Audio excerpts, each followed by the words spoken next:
Yeah, so we start. So this is an example of reinforcement learning. So you have a spaceship here, and it's trying to land between these two flags, and you are an RL agent. So you see these observations, and you get to decide certain actions. And your job as an RL agent is to maximize the cumulative reward you earn by landing the spaceship right here at the center. So this is basically a very informal definition of RL. But yeah, right now you see the agent is randomly going everywhere. But by using the right set of rewards, you can basically make it land exactly at the center. So rewards are like negative for fuel consumption, negative for increased velocity, negative for landing away from the site, like rewards which might look like common sense. Like you can maybe look at the rewards and think, yeah, these rewards should work. So let's try applying the same logic to maybe make a quadruped walk. So a quadruped has to walk forward. What would be the first thing that you would think? Okay, we give it rewards for walking straight, like going in the forward direction. So this is basically just that. And you can see what exactly happens. It just lands flat. This is because before it even walks forward, it falls.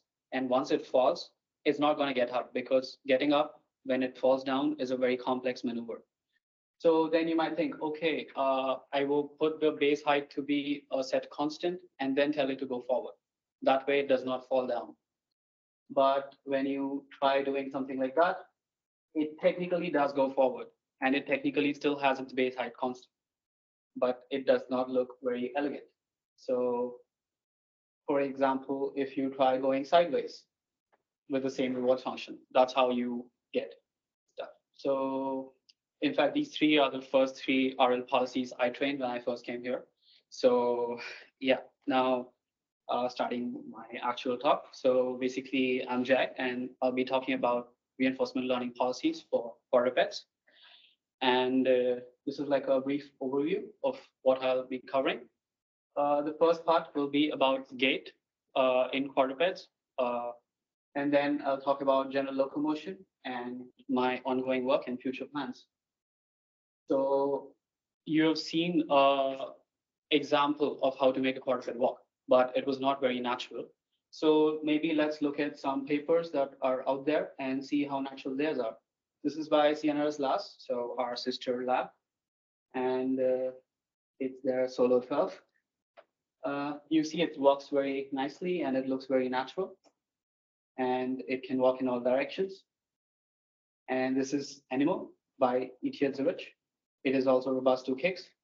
So the first question that might come to your mind now is, what's the difference between what you saw a couple of slides before and now? The difference is the reward function. If you can write the reward function, you can get your quadruped to do this. So you might be interested in what their reward function is. That's basically this. So this is the reward function for the first paper, and that's for the second paper.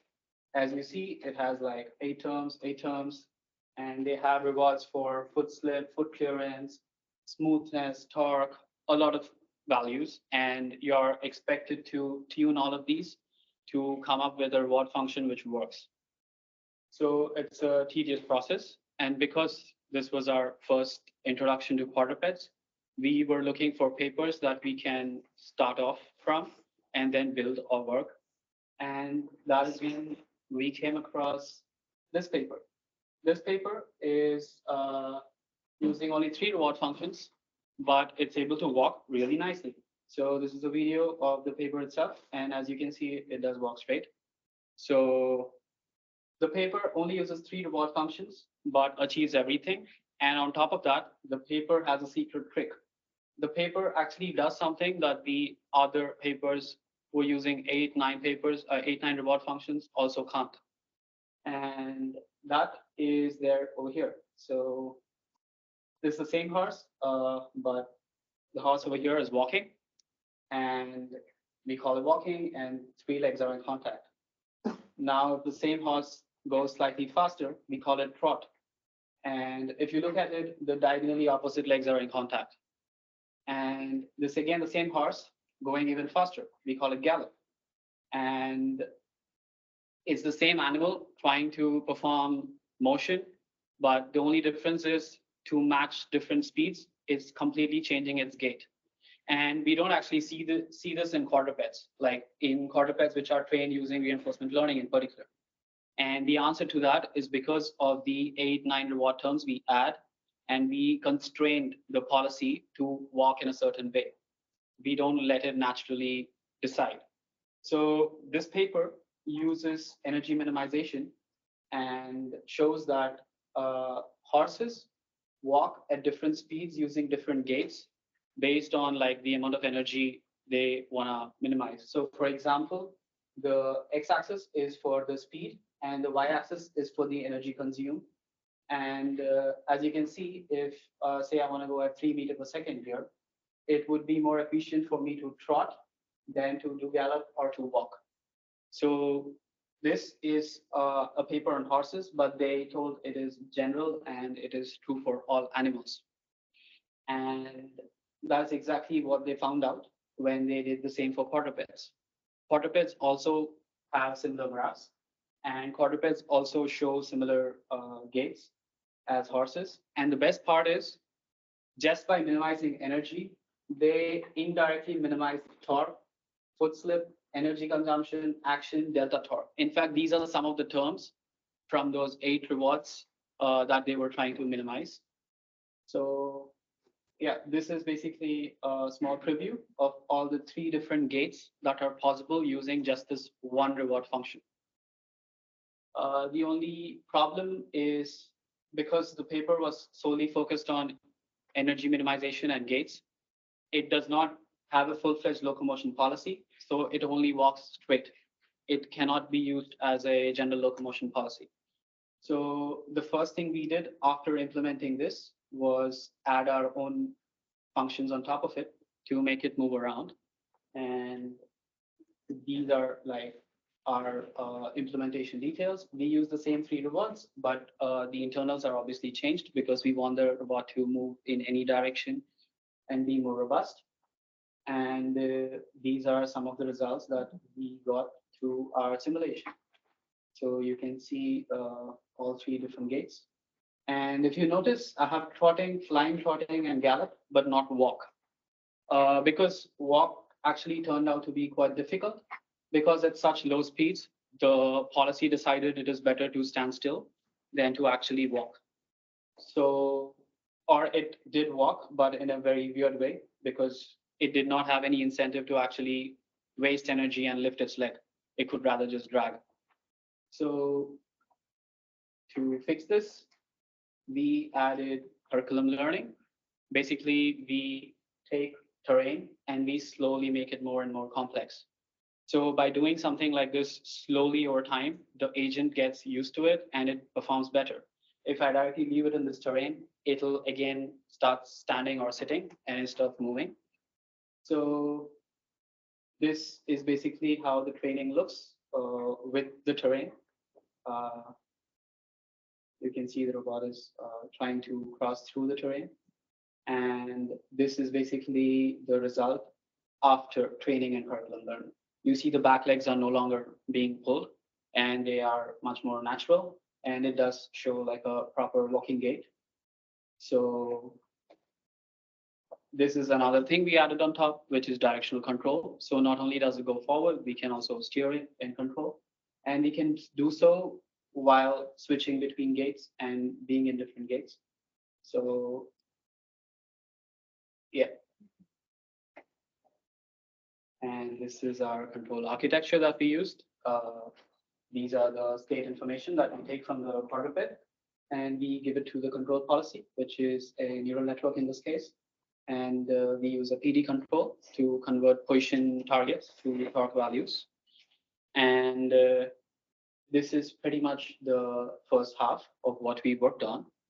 And this was all in simulation. And if you look at it, I can summarize the policy like this. ST is basically all the information that the robot receives at time step T is added to a base policy and the policy gives action outputs, which are joint positions. So this is basically what we have seen till now, and this is the simulation video. But then there's something missing here. And the most basic thing is the policy can only see this instant of time. It cannot perceive what happened before. So it doesn't basically have memory or the concept of time. So all it knows is what is happening right now. And in some cases, maybe it is better to have a history of states or a trend in data to basically react better. So that's the first thing we did. We added observation history. Observation history is basically a collection of the previous states collected and given to the policy, and we get the same actions. Now you might be thinking, what kind of difference can we expect by doing this small change? The difference is this. So basically, the one in purple or pink is without observation history, and the one in the other color is with observation history. And episode length is basically the amount of time the agent survives. So as you see with observation history, you go high very quick. Both of them might converge in the end, but you see results quickly. Similarly, again, for reward, you earn more reward with observation history. Now, this might not always be the case. It depends upon the task that you're solving. Like, for example, this was trained in rough terrain. So it makes more sense to have observation history, because in a rough terrain, if your foot is locked and it is not moving, even though you apply torque, having an observation history will help you detect that. But if the same training goes on in like a smooth terrain or like a flat plane, observation history might not really add much value to the final reward. So this is about the observation history. And this is like the same policy on a real robot compared with the default controller from Unitree. So I have the policies picture here just so that you can look at it. So you're using state information and observation history. We also do domain randomization, and we train in a uniform rough terrain. And I will play the videos one after the other. This is the RL policy, and you can see it popping now. So it stumbles a lot, but it can still move through.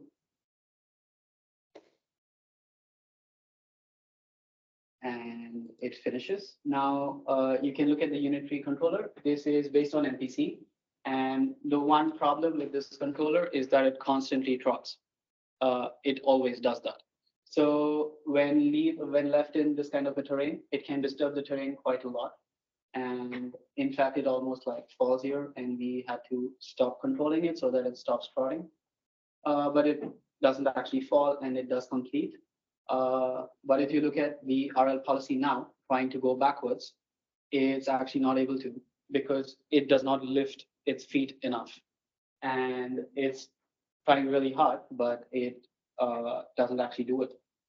So in the end, we decide to turn it around and maybe cross from the side. And that basically results in this. Us trying to cross from the side. And the policy fails. So the policy does work, but is not the best. Yeah, sure. In the video of your policy, yeah, when the robot is crossing at first, yeah, do you stop pushing when it's stopping, or you continuously ask it to go forward? No, we do control it such that it doesn't fall. But in this video in particular, we were just trying to make it go forward. It does the whole thing on its own. But because at some point it kind of stops on top of some of the elements. There so we probably stop. You stop. Yeah, there we probably stop.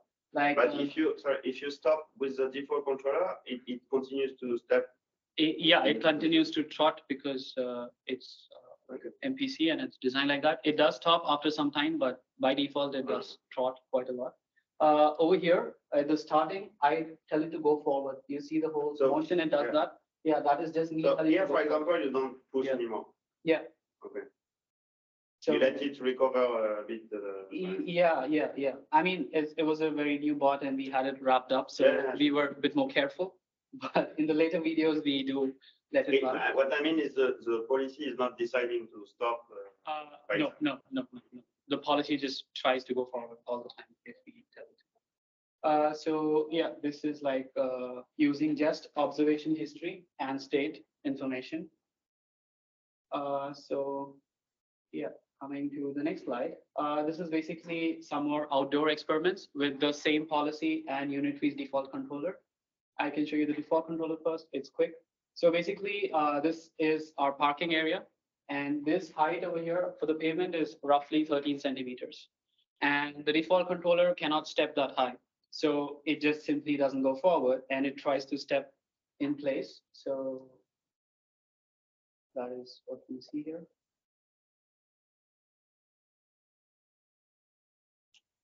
Yeah, so that's pretty much it. It does not react or try to go above in any way. But let's look at the RL policy performance. So this is one of the sample.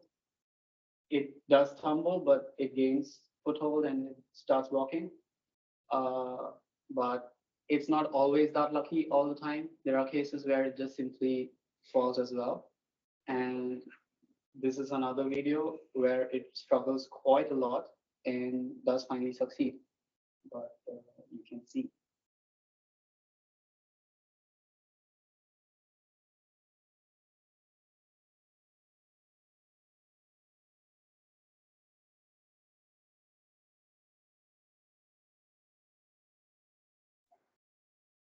So yeah, it finally goes. And then once it's inside, it can cross through these kind of uneven terrain quite easily. So yeah, this is the policy. And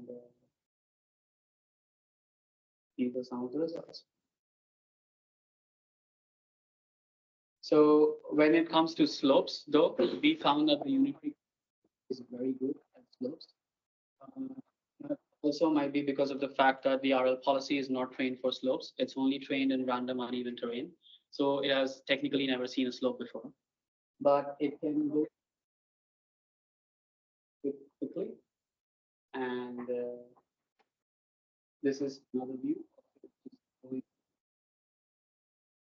without us controlling it. So we don't control it actively. Once it starts sliding, we let it handle itself. And you can see it does slip, but it basically kind of stops. So yeah. What is the white cable? That's the LAN cable. We have the policy running on a laptop to avoid latency issues, but we do plan on shifting to like an NUC on top of the later point. And this is the default. And the default controller can actually climb these slopes, which our RL policy could not. So yeah, this is one place where constant trotting does help it quite a lot. So it can go up.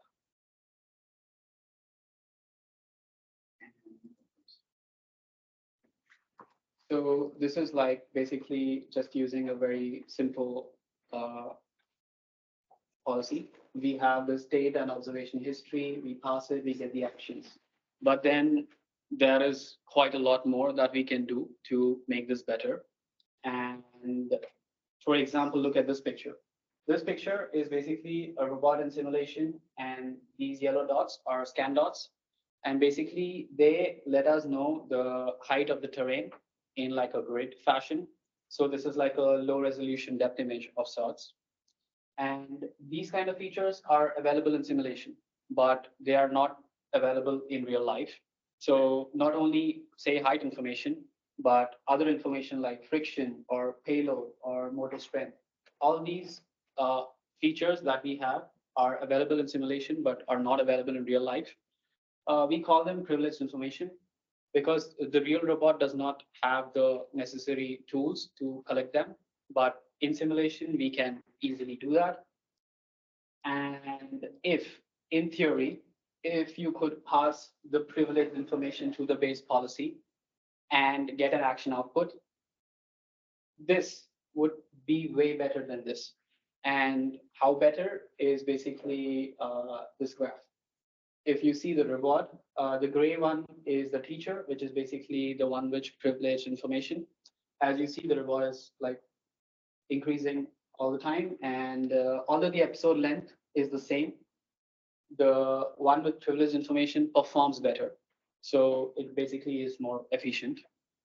And terrain level is another basically parameter which measures how far ahead the robot goes in terms of the difficulty levels we set. So as you can see, the one with privileged information tries harder levels because it can reach them. So this base policy, which has access to privileged information, is also sometimes called an oracle. And the thing is, although we can run this in simulation, there is no way to actually run this on the real robot directly. But there are some alternatives that exist which take advantage of this fact. The first alternative is the teacher-student method. So over here, we have the state information, the observation history, and the privileged information.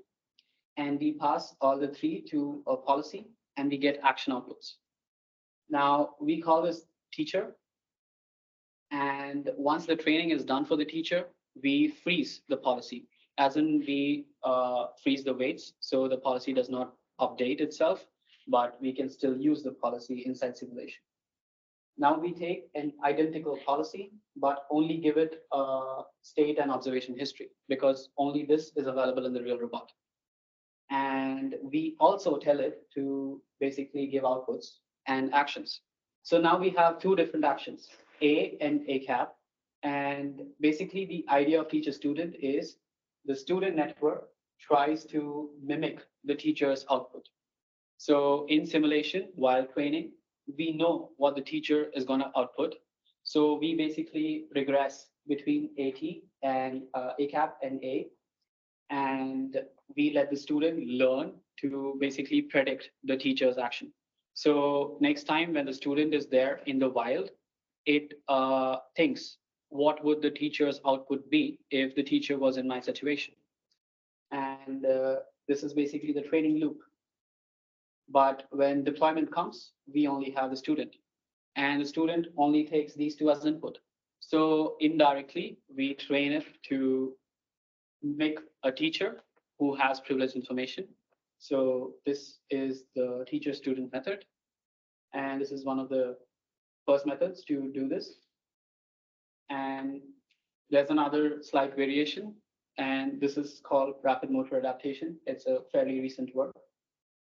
And it follows the same structure of the teacher, but instead of directly giving the privileged information to the base policy, we pass it through an encoder and have a latent vector for the privileged information. And we train it and lock it as usual. And then we take the same policy and instead of privileged information, give observation history. So it's the same pattern. Every time you want to replace privileged information with observation history, because this is something we have, this is something we want. So over here, instead of regressing over actions, we regress over the latent variable Z. So once the policy learns to predict Z using observation history, we don't really need this. So this is another way to do the same thing. And this is during training, we require all this, but during deployment, we only require this, and everything here is things we already have. So this is basically just another method. And this is the last method that I'll be talking about. This is fairly recent in terms of quadrupeds. So this involves a bit about PPO and actor critic. Usually, actor critics are symmetric networks, and we give the same information to the actor and critic.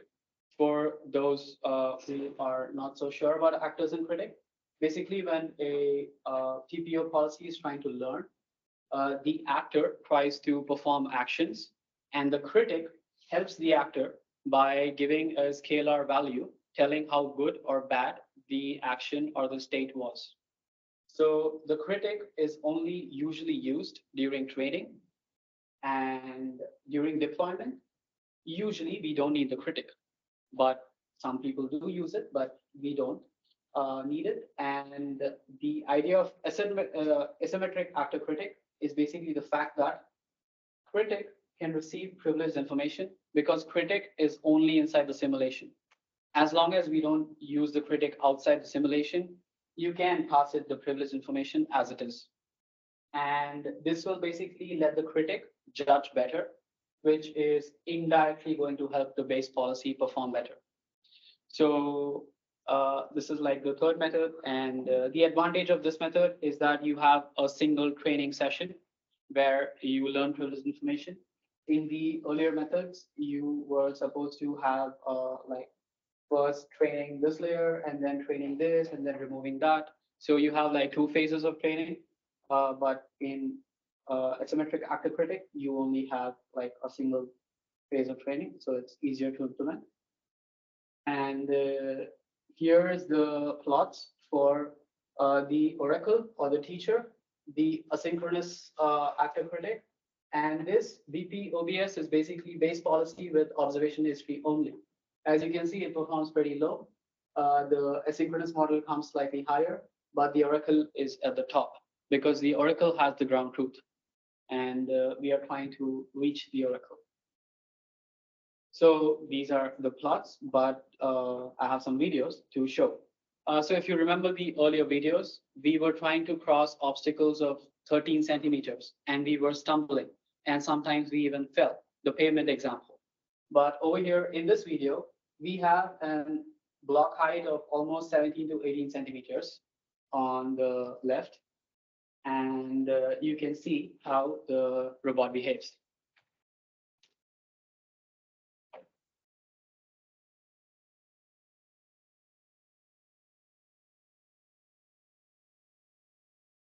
Yep, that's pretty much it. So when compared to the earlier video where it stumbles quite a lot, even for a very low block, and over here where it not only goes forward, but also goes backwards. And yeah, so this is possible because of privileged information. And we don't even have the unitary controller anymore because it cannot do any of this height. So I have the architecture of the policy I'm using just in case. And over here is some uneven terrain just to compare across the old ones and the new ones. You see it goes so slowly, but it clearly moves around and it can also go backwards and it's a lot more stable.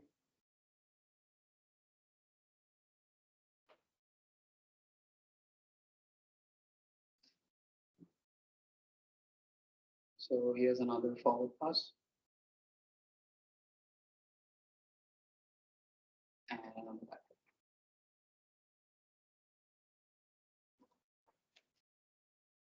So here's some outdoor results. These are more interesting because these are on actual stairs. And I have snips of certain moments. So this is the policy trying to go forward up the stairs. As you can see, the policy is actually blind. It cannot actually see the environment. It's just reacting based on the state and observation history. And over here is the same policy, but it goes up to down. So you can see it does that as well. And this is the same policy going backwards on the stairs, probably. So basically, it can do all sorts of motion on the stairs, and it's pretty robust. Also, I hope you remember we tried to move sideways and we flipped and fell at the starting videos. This is the robot going sideways on stairs. And the stair height over here is 14 to 15 centimeter. So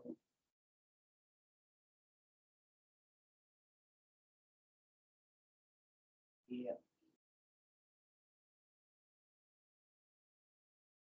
So yeah, these are some of the results we got. It also goes down sideways.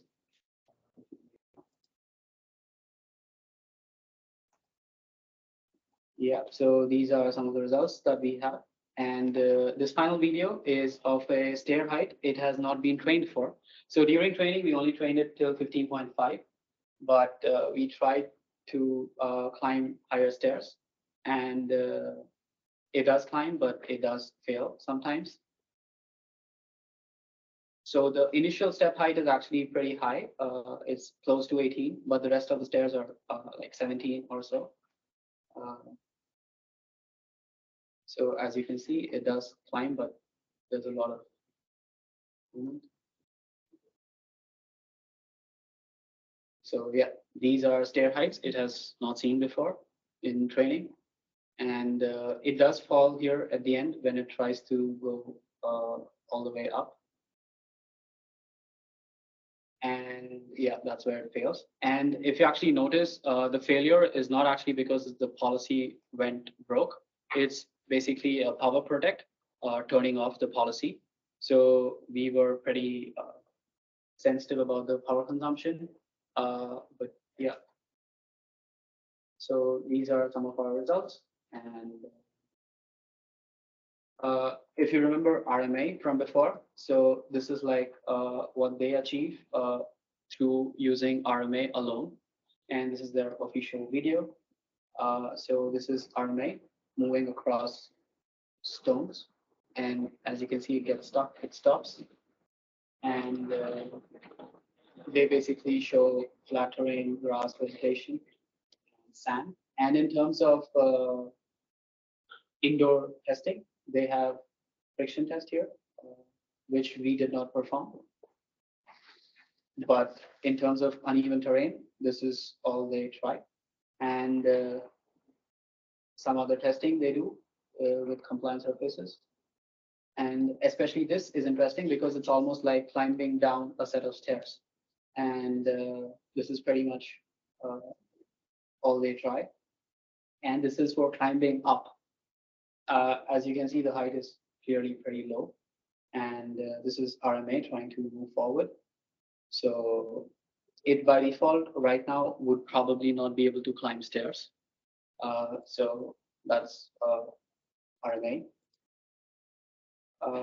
So our idea of basically going forward is to change RMA and make it possible for it to climb stairs and basically perform better.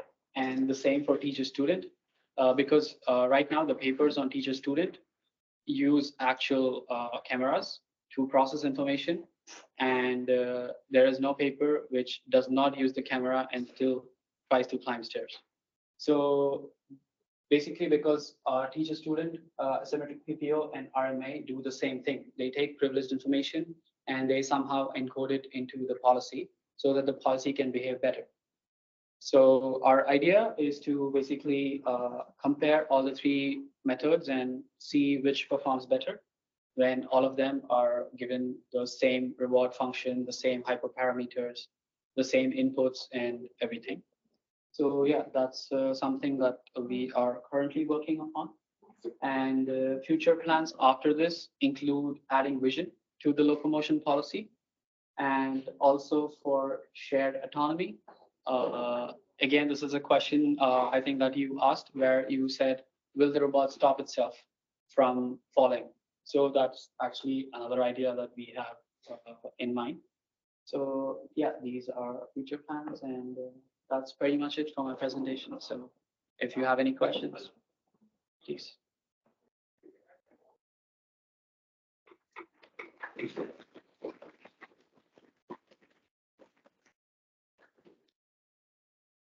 Yeah, sure.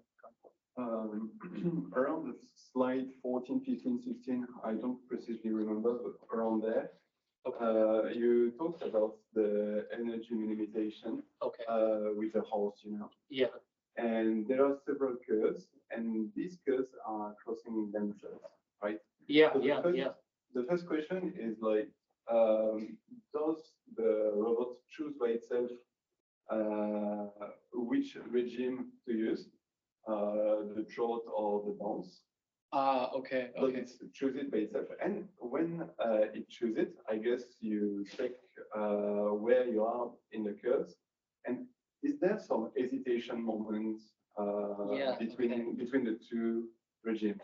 Yeah, that's actually a very interesting question because the graphs were made by looking at the robot's output. The robot does not actually use the graphs because we just try to minimize energy. So when we try to train it with a particular speed in mind, it automatically picks up that gate because that's the most energy efficient gate. So it actually does not have any idea about this graph. This graph is something we plotted by looking at it, go at different speeds and plotting the energy curves. So in fact, for getting these graphs, we use an MPC walk, trot, and bounce. Like I'm sorry, it's by this paper. I did not make a graph. But yeah, they use MPC to draw energy and velocity graphs, and then they make the curves. So these curves are just for our understanding. The robot itself does not know about these curves. It basically just tries to minimize energy, and it'll come up with a gate that does that. Okay. Yeah. The second question I had, if it's okay. Yeah. Is around much after around slide 29, 30, where you have the teacher and learner, student, you call. Is it some kind of related to transfer learning? Yeah, I mean, you could say it's in a way transferring privileged information, but not directly. But yeah, we also do regression here between the variables, and we do transfer information. Okay. This is actually by a paper called Learning by Cheating, and privileged learning is a separate subtopic in RL. Okay. So transfer learning is a subtopic, privileged learning is also a subtopic. So I think there's a shared area in between. And is it what is the computing power required to run all these models?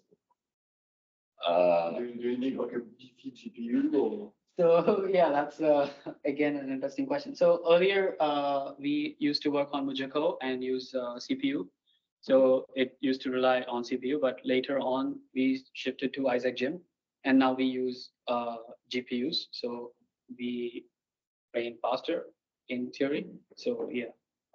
My question, I wasn't precise, but my question was rather on the inference. So the inference work perfectly on CPU. Right? Oh yeah, inference works perfectly on CPU. In fact, we use only CPU for inference. Okay. Okay, thank you.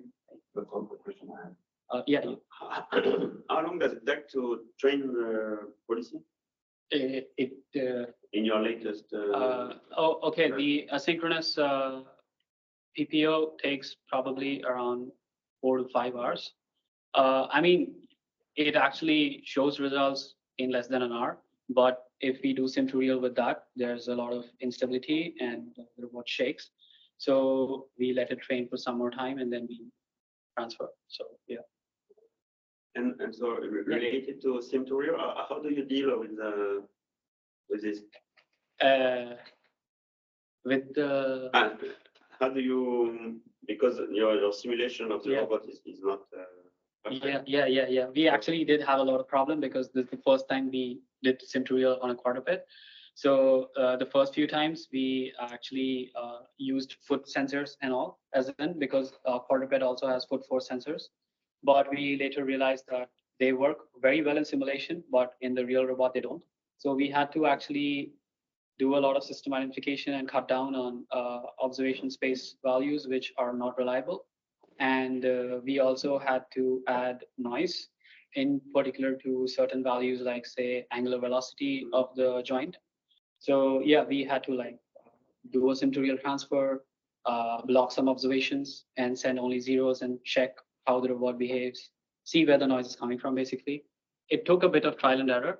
But yeah, once we had it done, we used the same noise values for the other policies, and it does seem to. And how about the privileged information? Do you also add some randomization to this? No, not at all. Okay, so this, it just has to match perfectly the simulation values, but it doesn't have to match the real values on the robot. No, yeah. Because the privileged information is given only to the critic, and critic is only inside the simulation, and we don't transfer it outside. I don't think there's a need for noise. So.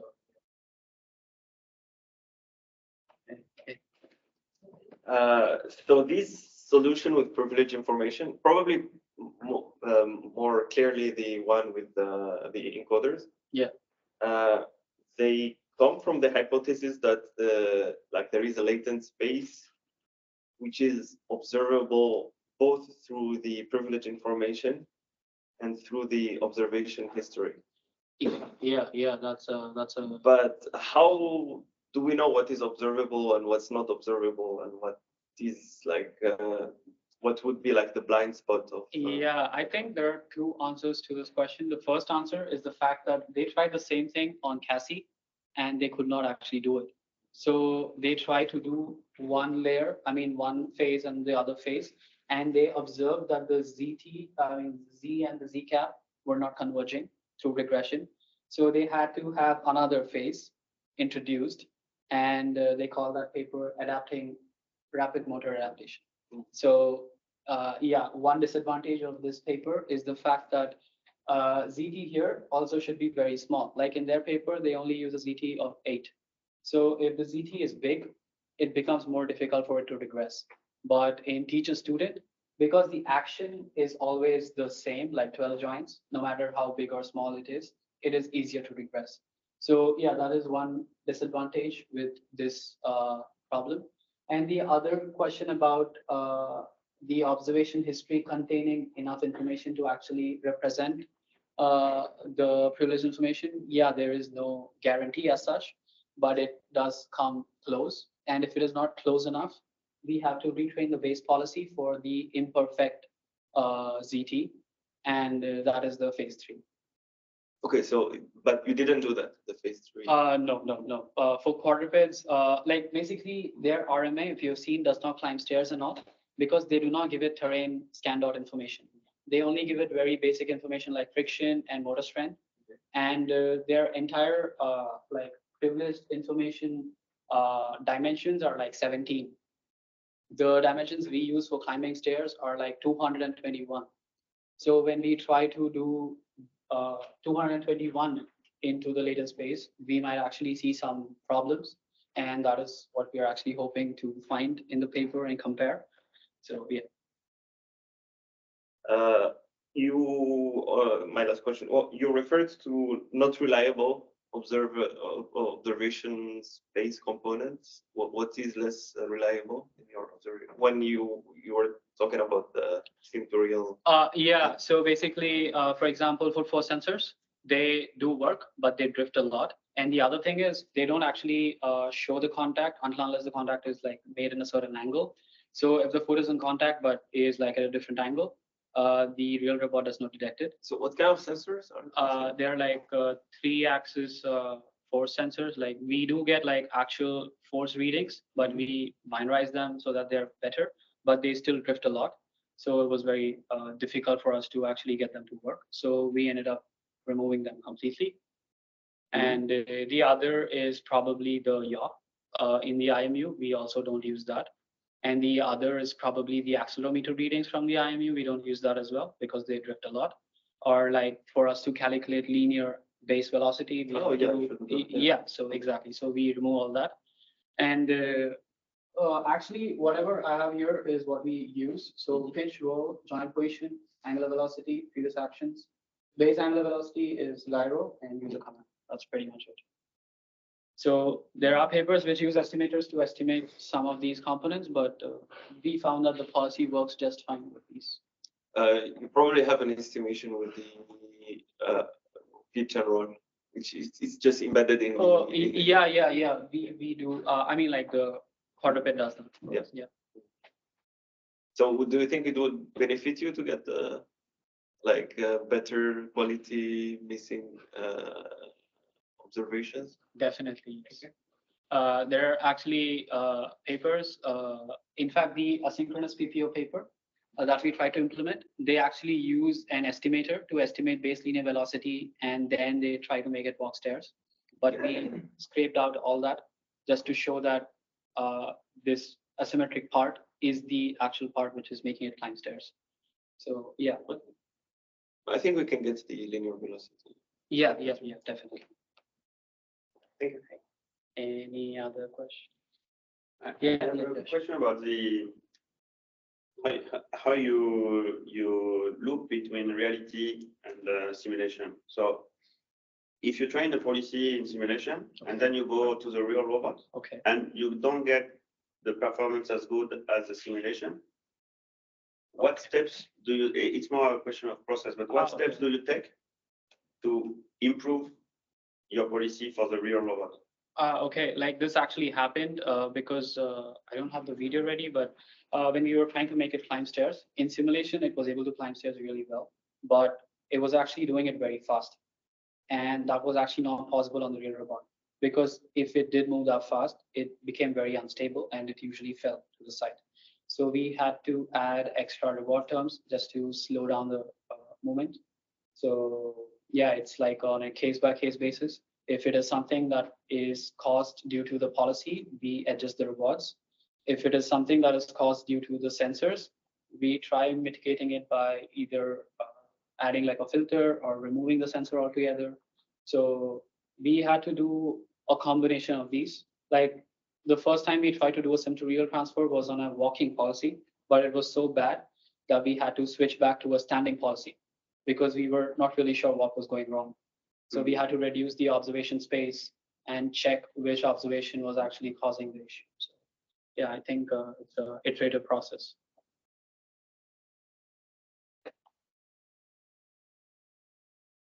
Any other questions?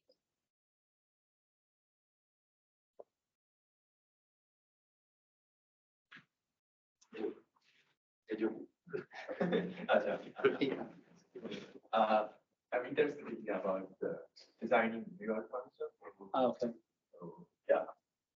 In the world, so many researchers submit the papers about the reinforcement learning on quadruped reinforcement, but is there something about common reward function for other robots, or yeah, many researchers propose many other other reward. So actually, after this paper came about energy minimization, almost every paper after that uses the energy minimization term in their paper. It's become like a staple in quadruped papers at least. And the other terms, they're more there for like sim to real transfer. Like for example, foot slip is something that we don't care about in simulation because we can't see it, but in real life it matters. So the core rewards are the same in almost all the papers. Only the additional rewards that are needed for the task are probably fine-tuned. But in quadrupeds, at least, the reward functions are pretty much shared by all the papers. Like nobody no longer uses any own reward function. So it's pretty much like something that works for everybody they reuse. Only if it doesn't work, they try changing it. But very interesting area in terms of reward functions, because this was my first reinforcement learning project, the whole thing. So even I was very invested in rewards and like how to get it to be the perfect one. So there's something called potential based reward shaping, PBRS. It's a framework. And instead of directly giving rewards, if you give rewards in the terms of the potential difference, the rewards are less sensitive to changes in the weight, so you can more easily tune them. This is actually a very recent paper by MIT. You can just maybe look up PBRS framework. Yeah, they have like a YouTube video and they did it on humanoids. So they show that even by drastically changing the reward weights, the humanoid policy behaves almost the same way.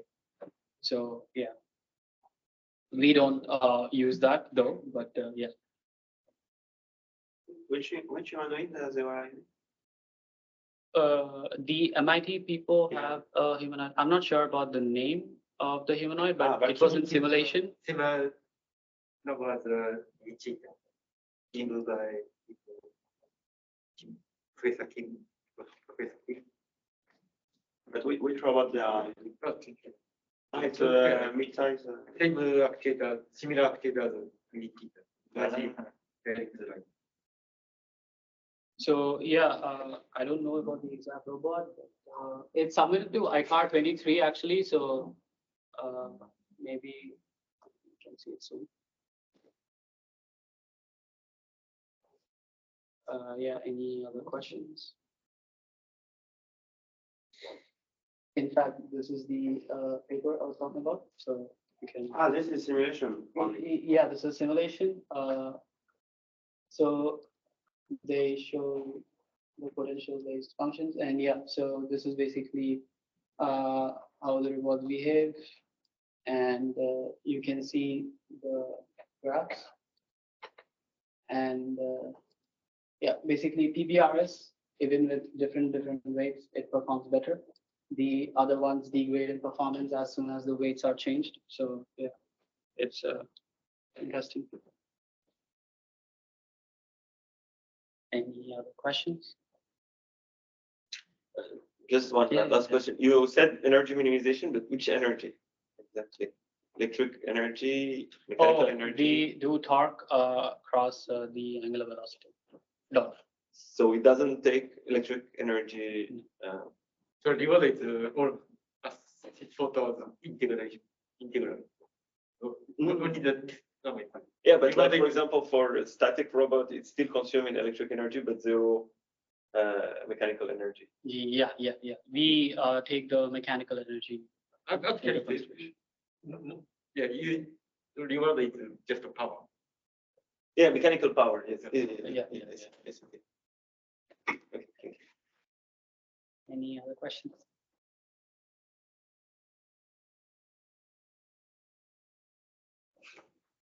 Thank you very much.